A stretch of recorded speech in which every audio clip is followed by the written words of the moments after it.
एक गांव में मेला लगा हुआ था। मेले में मनोरंजन के कई साधनों के अतिरिक्त श्रृंगार, सजावट और दैनिक जीवन में उपयोग में आने वाली वस्तुओं की अनेक दुकानें थी। शाम होते ही मेले की रौनक बढ़ जाती थी। एक शाम रोज की तरह मेला सजा हुआ था। महिला, पुरुष और बच्चे सभी मेले का आनंद उठा रहे थे।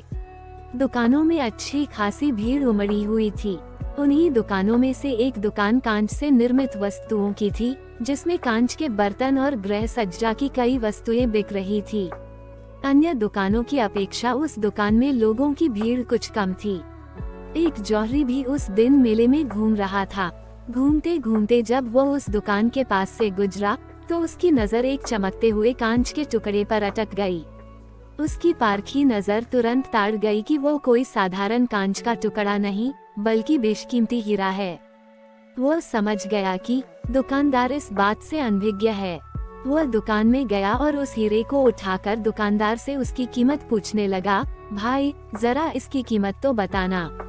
दुकानदार बोला, ये मात्र 20 रुपए का है। जौहरी लालची था। वो कम से कम कीमत में उस कीमती हीरे को हथियाने की फिराक में था। वह दुकानदार से मोल भाव करने लगा। नहीं भाई, इतनी कीमत तो मैं नहीं दे सकता। मैं तुम्हें इसके 15 रुपए दे सकता हूँ। 15 रुपये में तुम मुझे ये दे सकते हो तो दे दो। दुकानदार उस कीमत पर राजी नहीं हुआ। उस समय दुकान में कोई ग्राहक नहीं था। जौहरी ने सोचा कि थोड़ी देर मेले में घूम फिर कर वापस आता हूँ।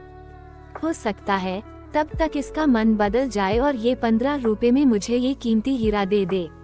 ये सोचकर हीरा बिना खरीदे ही वो वहाँ से चला गया। कुछ देर बाद जब वो पुनः उस दुकान में लौटा तो हीरे को नदारद पाया। उसने फौरन दुकानदार से पूछा, यहाँ जो कांच का टुकड़ा था वो कहाँ गया? मैंने उसे 25 रुपए में बेच दिया। दुकानदार ने उत्तर दिया। जौहरी ने अपना सिर पीट लिया और बोला, ये तुमने क्या किया? तुम बहुत बड़े मूर्ख हो। वो कोई कांच का टुकड़ा नहीं, बल्कि बेशकीमती हीरा था। मात्र 25 रुपए में तुमने उसे बेच दिया।